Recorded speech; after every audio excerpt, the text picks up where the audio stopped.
এই যে সাবিগুলো পেজ দেওয়া ছিল আমাদের।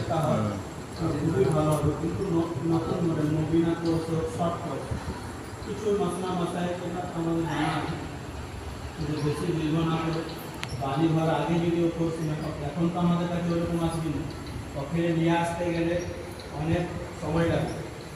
সেই জন্য একটা শর্ট কোর্স রাখতে হবে এবং শর্ট কোর্সে রেখে তাদেরকে কিছু যেগুলা মা হওয়ার সময় কী হয় ইত্যাদিগুলো মা হলে কী জিনিস প্রয়োজন হয় সেসব জিনিস নিয়ে বা কোরআন শিক্ষা তাদের সাথে কোরআন তেলাওয়াত এবং কিছু নামাজের মশলা মশাই বা ওদের যে কিছু মহিলাদের যে মশলা মশাই ওরা নাজক ওরা কার কাছে জিজ্ঞাসা করে, সেই জন্য ওদেরকে কিছু মশলা মশাই শিক্ষা দেওয়া। এসব করতে গেলে আপনাকে কী করতে হবে, মহিলাদের মাদ্রাসা করতে হবে। মহিলাদের মাদ্রাসা যখন হবে তখনই ওইটা সাকসেসফুল করা সম্ভব।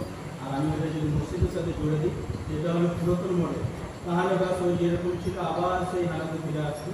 সেই জন্য ওকে এই জায়গা থেকে হাঁটিয়ে একটা নতুন জায়গায় নিয়ে নতুন মডিফাই করে ওকে যদি সামনে রেখে উন্নতির কাছে, তাহলে মনে হয় উন্নত নতুন জিনিসকে কী করে অ্যাকসেপ্ট বেশি করছে। এখন সোশ্যাল মিডিয়ার যুগ, এখন সেটা কী করবে মানুষ নেওয়ার চেষ্টা করবে। কিন্তু যদি আবার পুরাতন মডেল নিয়ে আসে, ওই পুরাতনটাকে আবার নতুন নিয়ে আসবে, তখন আশা করি সকলেই কবুল করবে।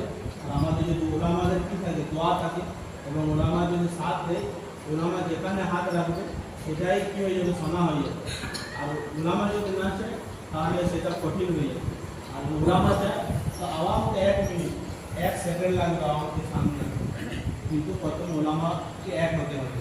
ওলামা যদি এক হয় প্রত্যেকটা জিনিস নিয়ে আজকে যে আমাদের কী হলো ভোট হলো, এই ভোট নিয়ে আমরা যদি আগে চিন্তা করতাম যে আমাদের মহিলাদের ব্যাপারে কেউ সবাই যদি যায় কিন্তু আমাদের মহিলারা ভোট দেয়, এটা ভুল।